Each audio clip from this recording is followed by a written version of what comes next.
So வணக்கம் மக்களே, நான் தான் உங்களோட எஸ்எஃப் பேசுகிறேன். இன்றைக்கி நம்ம என்ன பார்க்க போகிறோம்னு பார்த்தோம்னா, நம்ம யூடியூப்பில் சேனல்லேயே புதுசாக ஒரு வீடியோ, அதாவது ஒரு 90 கிட்ஸோட கேமான கோட்டிபிள் தான் நம்ம இன்றைக்கி எப்படி செய்கிறது, எப்படி விளையாடுறதுன்றது இந்த வீடியோ நம்ம பார்க்க போகிறோமே.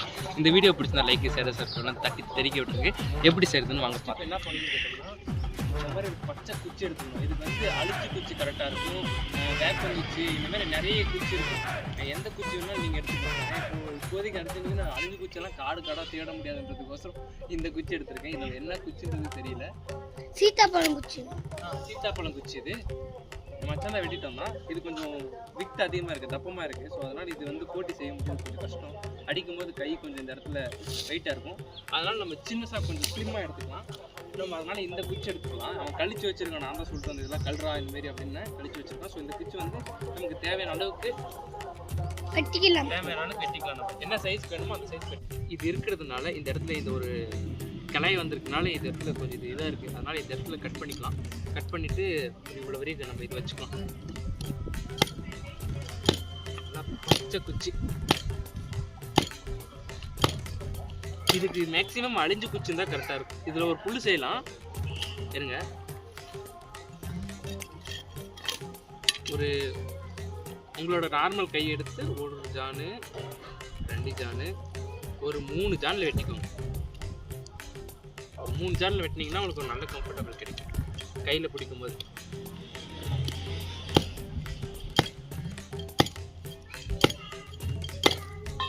பார்த்தீங்களா, இதுதான் கூட்டி.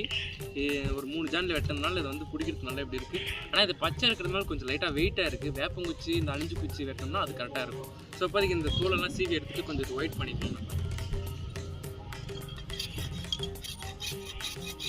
பார்த்தீங்கன்னா தெரியும், பச்சை குச்சி.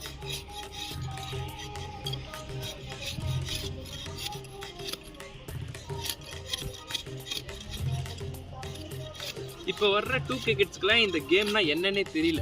அதாவது எப்படி சொல்கிறதுனா, இந்த கோட்டிபிள் விளையாடுறதுன்றது என்னோட காலத்தே எங்கள் ஊரோட நாங்கள்லாம் விளையாடி ரொம்ப நாளாச்சு. கிட்டத்தட்ட எனக்கு ஒரு 20 வயசு ஆகுதுன்னு வச்சுக்கோங்களேன். நான் ஒரு விளையாடி கூட ஒரு 5 வருஷம் ஆகிட்டு. 5 வருஷத்துக்கு முன்னாடியே இந்த கேமெல்லாம் கொஞ்சம் கொஞ்சமாக அழிஞ்சிட்டு வந்துருக்கு. இதெல்லாம் கொஞ்சம் மெமரிஸ் பண்ணுங்கள். இப்போ இருக்க ஜென்ரேஷனுக்கு இதெல்லாம் தெரியப்படுத்துங்க. இது யாருக்காகடா செய்கிறேன்னு கேட்டால் என் மச்சானுக்கு மட்டும் தான் செய்கிறேன். அவனுக்கு இப்போ தான் ஒரு 10-11 வயசு ஆகும். இந்த விளையாட்டுனா என்னடான்னு கேட்டேன், என்னதுன்னு கேட்குறான் என்கிட்ட.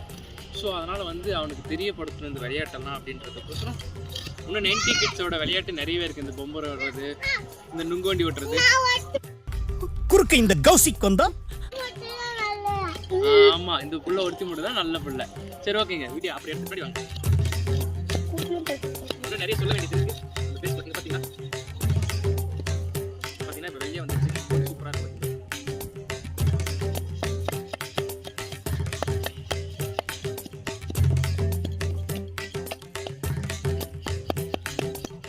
இந்த கேம் நீங்கள் விளையாடி இருந்தீங்கன்னா கீழே கமெண்ட் பண்ணுங்கள். நீங்கள் நானும் விளையாடி இருக்கேன்ப்பா அப்படின்ற மாதிரி. இது கொஞ்சம் காயை மட்டும் வச்சோம்னா சூப்பராக இருக்கும். டக்கு டக்குன்னு சவுண்ட் வரும் விளையாடும்போது.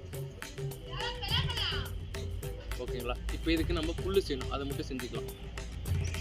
இந்த குச்சியில் நம்ம புல்லு செய்யலாம். கொஞ்சம் இது தப்பமாக இருக்கிறதுனால கொஞ்சம் எகிறது கஷ்டமாக இருக்கும். ஸோ அதனால் கொஞ்சம் ஸ்லிம்மான குச்சியில் செய்யலாம். இப்போதைக்கு நான் இதில் செய்கிறேன். அதாவது 2 பக்கமும் கொஞ்சம் முனை வந்து செதுக்கணும்னா புல்லு மாதிரி வரும். சிம்பிள் தான், எல்லாராலையும் செய்ய முடியும். கொஞ்சம் பார்த்து யூஸ் பண்ணுங்கள். சின்ன பசங்கிட்டலாம் இந்த கொடுவாள் கத்தியெல்லாம் கொடுத்து விளையாட வைக்காதீங்க. பெரியவங்க யாருன்னா இருந்தீங்கன்னா செஞ்சு கொடுங்க, பாவம் விளையாடட்டும். ஏன்னா சின்ன வயசில் தான் நிறைய சந்தோஷங்கள் கிடைக்கும். பெரிய வயசாகிட்டா எனக்கு 20 வயசு தான் ஆகுது. இதுலேயே நான் படாத கஷ்டங்களாக பட்டுட்ருக்கேன்.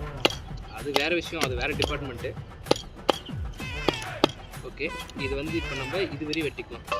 ஒரு சேனல் இருக்குன்னா நமக்கு இது வரையும் போதைக்கணும்.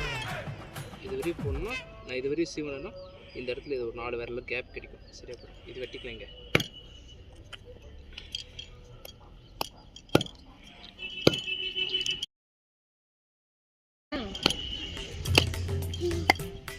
ஸோ கிட்ட வாங்க, இந்த புல்ல காமிங்க.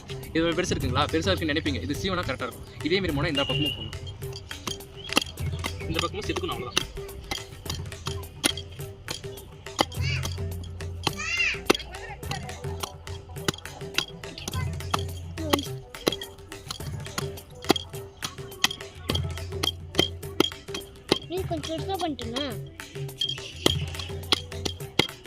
புதுசாக விளையாடுறதுனால தான் இவ்வளோ பெருசு செஞ்சுருக்கேன். சின்னசாக பிகினர் விளையாடுறாங்கன்னா இது அப்படியே இந்த இடத்துல கொஞ்சம் பென்சில் சீவராங்க பார்த்தீங்கன்னா அந்தமாரி அவ்வளோ ஷார்ப்பாக சீவுவேன்.